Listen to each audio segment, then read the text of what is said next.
When it comes down to growing flowering bulbs, it could be very difficult to see which ones you'll have success with and which ones you'll be experimenting with. Not to mention, there's a wide range of different bulbs for you to choose from daffodils, tulips, dahlias, crocus. There's just a wide range and it could be overwhelming. Now, I've been gardening for most of my life and I've gone through multiple different flowering bulbs and I have narrowed it down to one of the easiest ones to grow, and that is lilies. When it comes down to lilies, there are many different types from Oriental, Asiatic, there's the Easter type ones. There's just a lily for every gardener out there. Different shapes, sizes, textures, colors.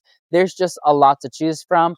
But lilies overall are very easy to grow, especially if you're a beginner gardener. This is the bulb you want to start off with. Now, the variety I have here is called Landini, which is almost a black flower. So let me go ahead and show you how to plant them, how to grow them, and how to care for them.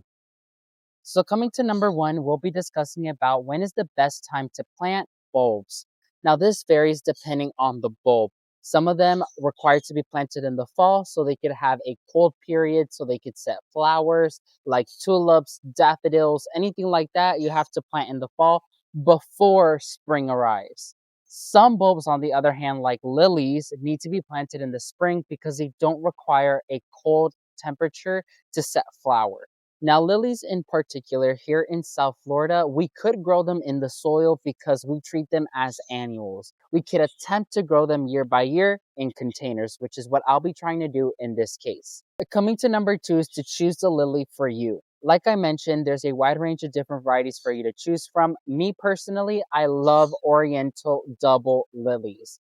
Unfortunately, my local big box store did not have any in stock, but if they did, I promise you I would have bought a whole bunch of them. But I decided to go with Asiatic lilies. The difference is that Oriental lilies tend to be bigger and way taller, while Asiatic lilies tend to be smaller in flower size and more smaller in height wise. Number three is to choose healthy bulbs. Now, it's really important for you to know what to look for when it comes down to your bulbs that you're purchasing. One, they have to be firm. They can't be dried out, nor could they be smushy because that means the bulb is no longer viable or alive. Number two is you want to look for some signs of life. Especially with lilies, you will see a little sprout coming out of the middle. That is a key sign that the bulb is alive and viable.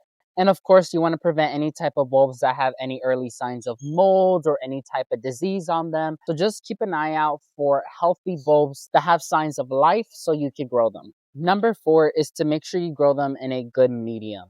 When it comes down to flowering bulbs, they have to grow in a soil that's well draining as well as that it's aerated, because flowering bulbs cannot grow in compacted soil, nor could they sit in a soil that retains a lot of moisture because then that could lead to their bulb rotting out.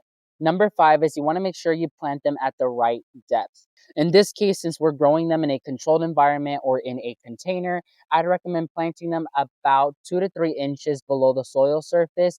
Number six is what I would recommend is to have a fertilizer mixed into your soil or have a set fertilizing schedule. All flowering bulbs require supplemental nutrients to thrive in a controlled environment. Even in the ground, they require supplemental nutrients. So I would recommend mixing in a biotone starter fertilizer and then later on using a bulb tone or a flower tone that is made for flowering bulbs or for flowers in general. Number seven is you want to have a set watering schedule. When it comes down to flowering bulbs, like I mentioned, you can't overwater them nor underwater them. But since I'll be growing mine in a container, I'll be watering it about 3 to 4 times per week so the soil maintains hydrated and moist, but it's not overwatered nor underwatered.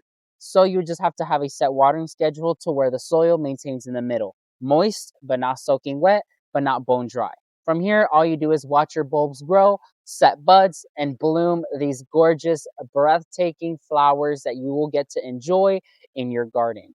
So that's going to be it for this video. Leave me in the comment section down below what is your favorite variety of lily and if you prefer Asiatic or Oriental lilies. Make sure to leave a like underneath this video. Subscribe to the channel if you aren't already. Also, make sure to turn on the bell notification button so you'll get notified when I release a new video. And as always, thank you all so much for watching this video. May God bless you and your entire family. And never forget to grow big, ultimate gardeners. Bye, everyone.